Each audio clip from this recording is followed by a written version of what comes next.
নমস্কার, আমার আপনজনেরা রুদ্রবার্তে আপনাদের সকলকে স্বাগত জানাই। আমি রুদ্রপ্রসাদ ব্যানার্জি। এই মুহূর্তে গোটা ভারতবর্ষের কাছে একটা ব্রেকিং নিউজ, আর সেটা এই রাজ্যে অবশ্যই লাগু, কারণ এই রাজ্যের এক প্রাক্তন সাংসদ, মানে প্রাক্তন হয়ে গেছেন যিনি, অর্থাৎ মহুয়া মৈত্রর বিরুদ্ধে নোটিশ। চলুন শুরু করা যাক এই মুহূর্তের রুদ্রবার্তা।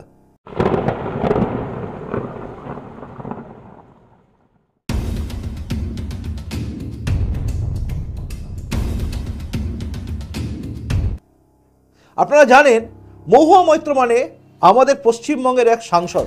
অবশ্য তিনি এখন প্রাক্তন, কারণ তার সাংসদ পদ চলে গেছে। কারণ একটাই, তিনি টাকার বিনিময়ে প্রশ্ন করতেন বলে অভিযোগ, এবং সেই অভিযোগের ভিত্তিতেই তার পদটা চলে গেছে।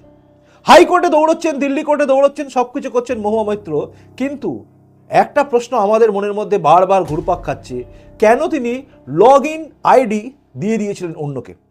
অর্থাৎ কেন দিয়েছিলেন, কেন তিনি টাকার বিনিময়ে প্রশ্ন করতেন? মহুয়া মৈত্র মানে সেই মহিলা বা সেই নেত্রী তৃণমূলের, যিনি কখনো বলেন শিবলিঙ্গ যেন ওই ভাবা অ্যাটমিক রিসার্চ সেন্টারের যে মূর্তি ওইটার মতো দেখতে নয় তো, মানে এবার শিবলিঙ্গ ওখানে খুঁজে পাওয়া যাবে না তো। আবার কখনো বলেন মা কালী মাংস খায়, মদ খান, এই রকম টাইপের কথা। মানে হিন্দু ধর্মের বিভিন্ন জায়গাকে মানে হাসির খোরাক তৈরি করে দেওয়া মহুয়া মৈত্র আপাতত বিপাকে। প্রশ্ন করা টাকার বিনিময়ে সেই মামলায় কিন্তু এবার সিবিআই তদন্ত হতে চলেছে, কিন্তু তার মধ্যেই এক ভয়ঙ্কর নোটিশ কিন্তু আজকেই সার্কুলেট হয়ে গেছে, এবং যে নোটিশটা পেয়েই মহুয়া মৈত্রর একটু হলেও মাথায় হাত। কারণ যে সরকারি বাংলোটা, মানে এমপিদের জন্য যে বাংলো তার বরাদ্দ ছিল, সেই বাংলোটা কিন্তু তিনি এখনো পর্যন্ত ছাড়েননি। অর্থাৎ 9B টেলিগ্রাফ লেনের টাইপ 5 টাইপের বাংলোটা, এই বাংলোটা কিন্তু তিনি ছাড়েননি।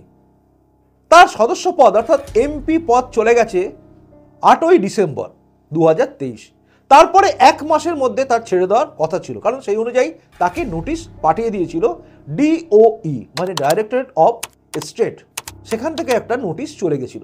সেই নোটিশ অনুযায়ী তার বাংলো ছেড়ে দেওয়ার কথা ছিল 7ই জানুয়ারির মধ্যে, কিন্তু তার মধ্যেই তিনি আবার দিল্লি হাইকোর্টে চলে যান।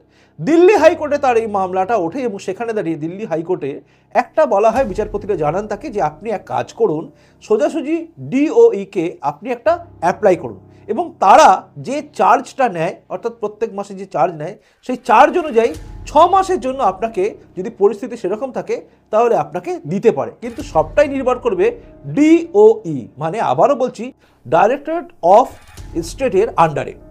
তারা চিন্তা করে দেখবে যে আপনার আবেদনটা ঠিক না ভুল, তারা বিচার করবে, এবং সেই বিচার অনুযায়ী প্রত্যেক মাসে টাকা দিয়ে আপনাকে ওখানে থাকতে হবে যদি তারা মনে করেন। কিন্তু তারা অর্থাৎ আদালত এই বিষয়ে কোনো রকম হস্তক্ষেপ করবে না, এবং তার যে পিটিশন সেটাকে তিনি তুলতে বলেন, মানে আদালত থেকে তুলে নিতে বলেন। এইরকম একটা পরিস্থিতি দিল্লি হাইকোর্টে অলরেডি 4 তারিখে হয়ে গেছে। 4 জানুয়ারি অলরেডি এই ডিক্লেয়ার হয়ে গেছে। মানে এইটা দিল্লি হাইকোর্টের অবস্থা, এবং দিল্লি হাইকোর্ট এই বিষয়ে কোনো রকম অবজারভেশন পোস্ট করেননি। এই জায়গায় যখন ছিল, তাহলে উচিত ছিল মহুয়া মৈত্রের একটা চিঠি করা বা আবেদন করা ডিওইকে, যে আমি থাকতে চাই। তবে মহুয়া মৈত্র বারবার জানিয়েছেন আদালতে, যেহেতু সামনে ইলেকশন আছে, তাই তিনি ইলেকশনের জন্য ওই বাংলোটা এখন ইউজ করতে চান আর কি।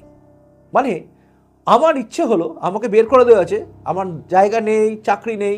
বেসরকারি জায়গা হলে এতক্ষণে আমাদের সব ঘাট ধরে বের করে দেয়, কিন্তু সরকারি জায়গা, যেহেতু সাংসদ, তাই একটা সিস্টেমেটিক্যালি 1 মাসের সময় দেওয়া হয়েছিল, কিন্তু 1 মাসের সময় তিনি আবেদনও করলেন না।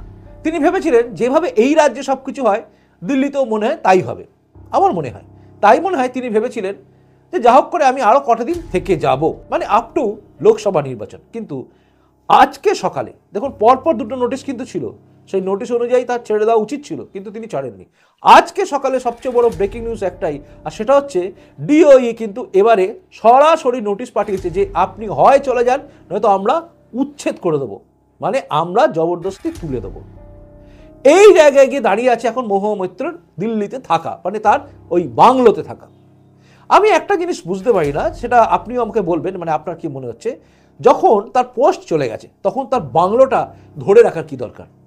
এটা তার পশ্চিমবঙ্গ নয়, যেখানে মমতা ব্যানার্জির রাজত্ব চলবে, যেখানে তৃণমূলের একটা ওই আমচা চামচা বেলচা টাইপের নেতাও নিজের জায়গা বা অন্যের জায়গা কবজা করে বসে থাকতে পারে, বলে আমি সরবো না, যা ইচ্ছে করো। এটা তো দিল্লি। পশ্চিমবঙ্গ তো নয়, পশ্চিমবঙ্গ হলে কিন্তু সরতেন না। পশ্চিমবঙ্গে বহু অফিসার আছেন যারা ওই পুলিশ অফিসার, যারা একটু হলেও মানে কাজ করেছেন, ভালো ভালো কাজ করেছেন, আপনারা জানেন। তো তাদেরকে কীভাবে আবার নিয়ে আসা হয়, আপনি যদি দেখেন পুলিশ অফিসার কেন বলবো, আইএএস অফিসারও যদি দেখেন সেখানেও পাবেন যে মমতা বন্দ্যোপাধ্যায় থেকে রেখে দেন নিজের জন্য, ব্যক্তিগত কাজের জন্য, মানে তারা কাজ করুক, এইটা দেখুক সেইটা দেখুক ভাবে রেখে যায়, রাখা হয়। তো সেইভাবে রাখার চিন্তা করা দিল্লি তো নয়। তো দিল্লিতে একজনের সাংসদের পদ চলে গেছে মহুয়া মৈত্র, যার হয়ে অনেকে চেঁচিয়েছিলেন, গলা ফাটিয়েছিলেন, কিন্তু এখনো পর্যন্ত কোনো সুরাহা তার হয়নি, অর্থাৎ সাংসদ পদটা তার গেছে। সামনে লোকসভা নির্বাচন আছে, তখন তিনি কি করবেন জানি না, তবে মহুয়া মৈত্রের পদ তো চলে গেছিল। তারপরে উচিত ছিল তার বাংলোটা ছেড়ে দেওয়া। আপনি কি বলেন, ছাড়া উচিত ছিল না? মানে এরা কি ভাবে আমি যেখানে আছি সেটাই আমার জায়গা, আমি ছাড়বো না, আমি দেখবো না, আমি যাব না। মহুয়া মৈত্র কিন্তু এই জেদের জায়গাটা আজকে আমার মনে হচ্ছে আজকের পরে শেষ হয়ে গেল। এবারে যদি তারা মানে এই যে ডিওই যে নোটিশ পাঠিয়েছে এর বিরুদ্ধে তিনি কোর্টে যেতেই পারেন, কিন্তু তার জন্য তাকে যতদিন কোর্টে এই মামলা চলবে তার ড্যামেজটা, তাকে ড্যামেজ মানে ড্যামার যেটা বা ড্যামেজ হচ্ছে যেটা, তার ক্ষতিপূরণটা পুরোটাই তাকে দিতে হবে এই ডিওইকে। অর্থাৎ যে কোনোভাবে প্রত্যেকটা মাসের খরচ কিন্তু তাকে দিয়ে যেতে হবে। এই জায়গায় চলে গেছেন মহুয়া মৈত্র। এবার দেখার বিষয় মহুয়া মৈত্র খালি করেন কি করবেন না, অর্থাৎ খালি করবেন যে হ্যাঁ আমি চলে যাব, নাকি তাকে জবরদস্তি বের করা হবে, নাকি তিনি আবার আদালতে ছুটবেন বাঁচার জন্য বা নিজের ঘরটাকে রাখার জন্য। 1000 টাকার প্রশ্ন নয়, এটা কোটি কোটি টাকার প্রশ্ন। আর এই প্রশ্নটা আপনার মনের মধ্যে নিশ্চয়ই ঘুরপাক খাচ্ছে। আচ্ছা, আপনি কি ভাবছেন, একে কি রাখা উচিত? মানে এই যে মহুয়া মৈত্রর মতো সাংসদ যার পথ চলে গেছে, তারপরেও কি তার সেই বাংলোটা ধরে রাখা উচিত? নৈতিকতা কি বলে? নীতিকথা এই রাজ্যে মুখ্যমন্ত্রী সবাইকে শেখান, নীতিকথার পাঠ শেখান। নীতিকথার মানে পাঠশালা খুলে বসে আছেন মমতা ব্যানার্জি দল, তৃণমূল কংগ্রেস। তো সেখানে দাঁড়িয়ে মহুয়া মৈত্র কি হয়, নীতিকথা কি বলে, তার ছেড়ে দেওয়া উচিত কি উচিত নয়? আদালতের নির্দেশে যদি তার আবার সাংসদ পদটা ফিরে আসতো তাহলে নিতেন আবার, তখন আবার তিনি দাবি করতেন যে আমাকে কি বলবো অসাংবিধানিক কি বলে তাই তো, অসাংবিধানিকভাবে আমাকে বার করে দেওয়া হয়েছে, বলতে পারতেন না? কিন্তু সেই জায়গায় তিনি নেই। যাই হোক, আপনি আপনার কথাটা বলুন, মানে আপনার কি মনে হচ্ছে অবশ্যই কমেন্ট বক্সে কমেন্ট করে জানান। আমি কমেন্টসের অপেক্ষায় রইলাম, এবং প্রতিবেদনটা ভালো লাগলে আপনি লাইক করবেন আমি আশা করব, এবং যদি মনে হয় শেয়ারযোগ্য শেয়ার করবেন। আর যদি আপনি নতুন এসে থাকেন এই চ্যানেলে, তাহলে চ্যানেলটা সাবস্ক্রাইব করে আমার আপনজনে তারপর আপনি যাবেন।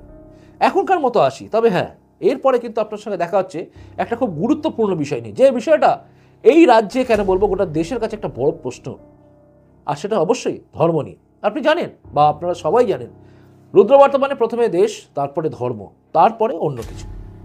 কাজে সেই ধর্মীয় ব্যাপার বা ধর্মের ব্যাপার যখন দেশের সঙ্গে ওতপ্রোতভাবে জড়িত, তার প্রশ্ন তার উত্তর সব কিছু নিয়ে কিন্তু এরপরে রুদ্রবার্তা। খুব ভালো করে আপনারা খেয়াল করবেন। এখনকার মতো আসি, দেখা হচ্ছে এর পরের রুদ্রবার্তাতেই। খুব ভালো থাকুন। নমস্কার, বন্দে মাতরম, ভারত মাতা জয় হোক, জয় হিন্দ।